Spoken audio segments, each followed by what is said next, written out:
तो वही दोस्तों बात करेंगे छत्तीसगढ़ की आज की ताज़ा खबरों ताज़ा अपडेट के बारे में। तो वीडियो में लास्ट तक बने रहें दोस्तों, और वीडियो को लाइक शेयर एवं चैनल को सब्सक्राइब जरूर कर लेना ताकि आपको छत्तीसगढ़ से जुड़े ताज़ा अपडेट डेली मिलते रहें। तो चलिए दोस्तों बिना टाइम वेस्ट किए खबरों को फटाफट देखते हैं।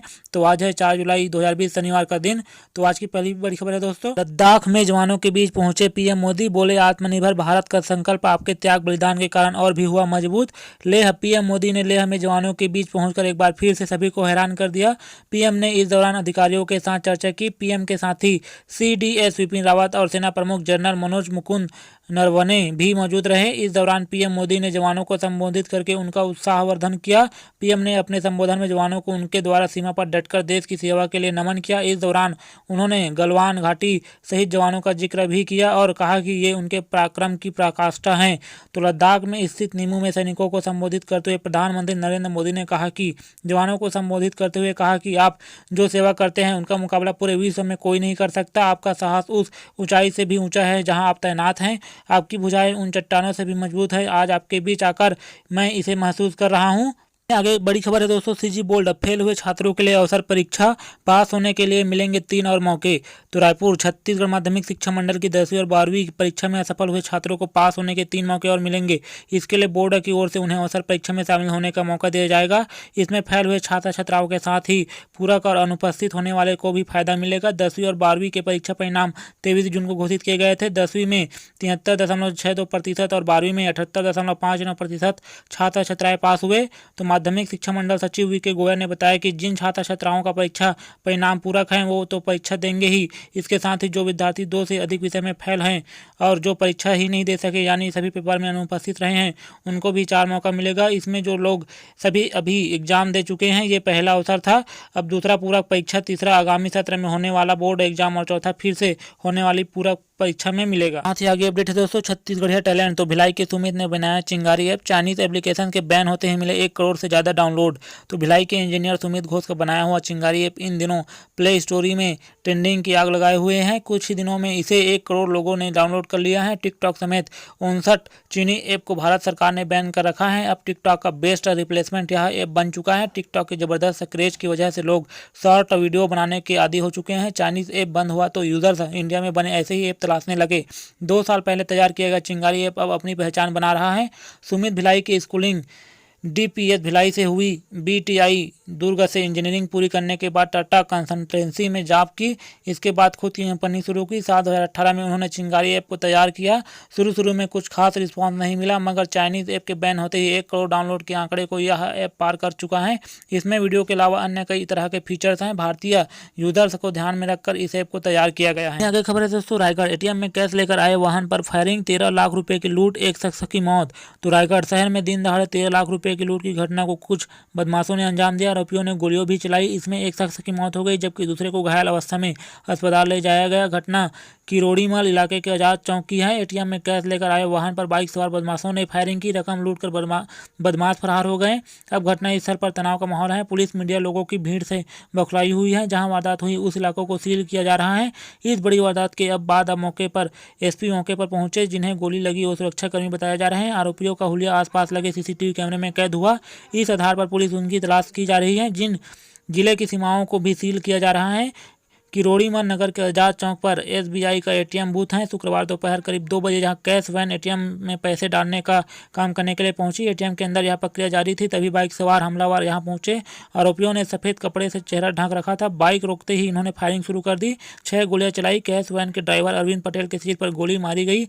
अरविंद की मौके पर ही मौत हो गई। दूसरी गोली गनमैन विनोद पटेल के पेट में लगी, वह घायल है। एटीएम के अंदर जाकर बदमाशों ने रुपये लूटे और भाग गए। बने रहे दोस्तों हमारे साथ। तो आगे बढ़ते हैं। तो आगे बड़ी खबर है, खुशखबरी, देश में 15 अगस्त को लॉन्च हो सकते हैं कोरोना की देसी वैक्सीन कोवैक्सीन। तो नई दिल्ली, कोरोना संक्रमण के बीच देश के लिए अच्छी खबर है। 15 अगस्त को कोरोना की वैक्सीन कोवैक्सीन लॉन्च हो सकती है। इस वैक्सीन को फार्मास्यूटिकल कंपनी भारत बायोटेक ने तैयार किया है। भारत बायोटेक और आईसीएमआर की तरफ से वैक्सीन लॉन्चिंग संभव है। बता दें हाल ही में इस वैक्सीन को ट्रायल की इजाज़त दी गई थी। आईसीएमआर की ओर से जारी लेटर के मुताबिक 7 जुलाई से ह्यूमन ट्रायल के लिए इनरोलमेंट शुरू हो जाएगा। इसके बाद अगर सभी ट्रायल सही हुए तो आशा है कि 15 अगस्त तक वैक्सीन को लॉन्च किया जा सकता है। सबसे पहले भारत बायोटेक की वैक्सीन मार्केट में आ सकती है। इसी बीच आगे अपडेट है दोस्तों, राहत अधिकारियों कर्मचारियों के वेतन वृद्धि पर रोक हटाई, इंक्रीमेंट इसी माह, एरियर मिलेगा जनवरी में। तो रायपुर मुख्यमंत्री भूपेश बघेल ने राज्य शासन के अधिकारियों कर्मचारियों को बड़ी राहत दी है। कोरोना संकट के कारण राज्य शासन के अधिकारियों कर्मचारियों वार्षिक वेतन वृद्धि पर रोक लगा दी थी, जिसे बहाल करने के निर्देश मुख्यमंत्री ने दिए हैं। तो मुख्यमंत्री ने कहा है जिन अधिकारियों कर्मचारियों को 1 जुलाई को वेतन वृद्धि मिलती है उन्हें तय समय पर वेतन वृद्धि मिलेगी, लेकिन जुलाई से दिसंबर तक की वेतन वृद्धि की एरियर्स राशि का भुगतान जनवरी 2021 में एक मुश्त मिलने वालों को एरियर्स राशि का भुगतान 6 माह बाद किया जाएगा। तो बता दें कि कोरोना संकट काल में राज्य की वित्तीय व्यवस्था को देखते हुए वित्त विभाग द्वारा अधिकारियों कर्मचारियों की वार्षिक वेतन वृद्धि को आगामी आदेश तक विलंबित किया गया था।